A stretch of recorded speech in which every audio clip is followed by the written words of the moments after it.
So guys, we're back. Finally have a full-length MFL today with audio. So let's get into it.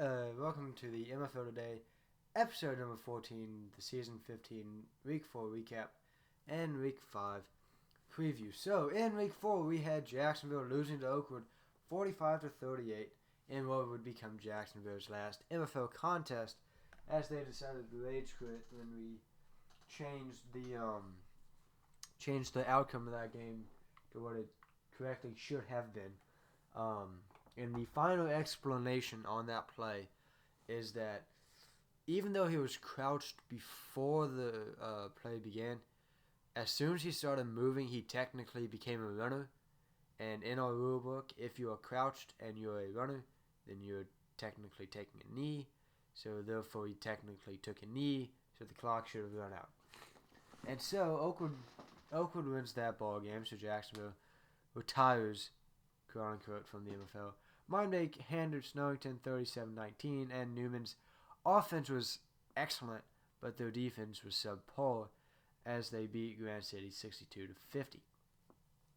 And so here are the standings heading into Week 5. Now, the forfeit wins against Jacksonville have already been placed into these to prevent confusion at the end of the season. So heading into Week 5, Mindbake is 4-0, Oakwood is 3-0, Newman is 3-1, and Some City is 2-2, Grand City 2-3, Snowington 0-4, and then. So if Mindbake wins this week, they would clinch the 1 seed, and it would be the first time that a team other than Newman would be the number 1 team heading into the playoffs in Season 10, and in that season it was Creeperton. Oakwood still has 3 games remaining. They'll likely finish 4-2 because they have Newman and Mindbake remaining, and then Snowington, and then Some City and Grand City. That's where it gets interesting because those 2 teams will end up fighting in Week 6 for the final playoff spot, and then Snowington is already out of any playoff contention, and they have been for quite a long time now. So here are the stats. It's missing some, but these are the key stats. Really kind of balanced offenses, so to say. You know, Newman's the only team that's kind of way off, kind of off balance, I guess you could kind of call it. Everyone else is kind of pretty much balanced. I think Grand City is probably the most balanced. And then if you look at completion percentages are way down.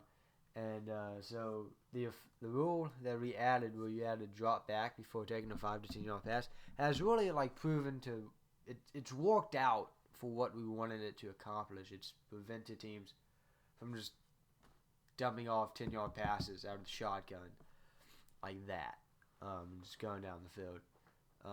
So you're getting more big plays, so to say, off screen passes and stuff like that in the passing game. So passing numbers are definitely down, except for Newman, because Newman's Newman. Interceptions have gone up, I believe.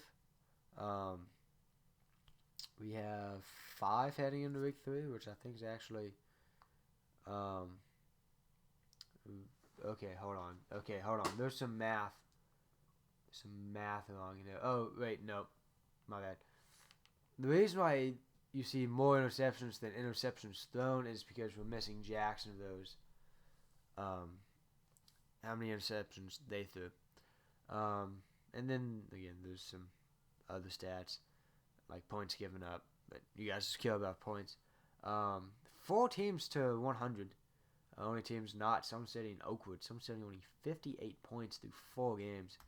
Not that great. So here in Week 5, Snowington visits Newman. Mindbake visits Some City. Some City will actually be playing at a baseball stadium. First time we've ever seen that happen. Then Oakwood will be playing Snowington. And so let's head back to the standings here for a second. So Mindbake win. They would clinch the 1 seed. Oakwood win. They would they would be 4-0. And then no matter the outcome of the Summer City game, Summer City and Grand City will come down to the final playoff spot. Because say Summer City wins, they're 3-2. Grand City is 2-3. Head-to-head tiebreakers. So if Grand City wins, and both teams finish 3-3, Grand City is the tiebreaker. Like I said, Mindbake would have the 1 seed. The only way Newman could finish with the 1 seed is Mindbake loses out, so they would have to lose to Summer City and the book should be right here. So Mindbake has to finish against. Let's see here. Summer City and Oakwood.